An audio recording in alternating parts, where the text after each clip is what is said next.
Hey everyone, welcome to ClickFix Tech. In today's tutorial, I'll show you how to fix the HVCI Enabled Error in Valorant on Windows 11. I'll show you the complete step-by-step process so you can get back into the game without any issues. So let's get started. To fix this, from your desktop, click on the Start menu at the bottom of the screen. In the search bar, type Settings and click on it when it appears under Best Match.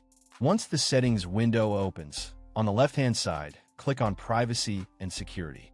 Then, on the top, click on Windows Security. Inside Windows Security, find and click on Device Security. Here, you'll see an option called Core Isolation.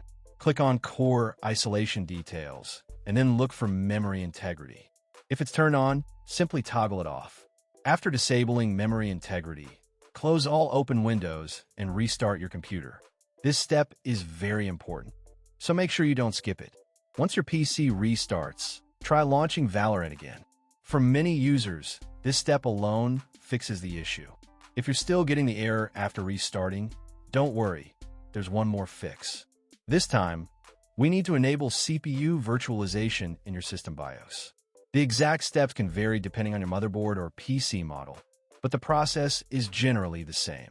Restart your PC and repeatedly press F2 or Escape while it's booting up to enter the BIOS menu.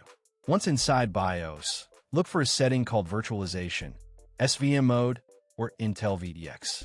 You'll usually find this under Advanced BIOS features, or CPU configuration. If this option is disabled, enable it. Then save your changes and exit BIOS. Your system will restart automatically. After Windows boots up, launch Valorant again. At this point, the HVCI enabled or VAN restriction error should be completely fixed, and the game should run without any issues. And that's it. Those are the two most effective ways to fix the HVCI enabled error in Valorant on Windows 11. If this tutorial helped you, make sure to leave a like and subscribe to ClickFix Tech for more quick and Windows fixes. Thanks for watching, and I'll see you in the next video.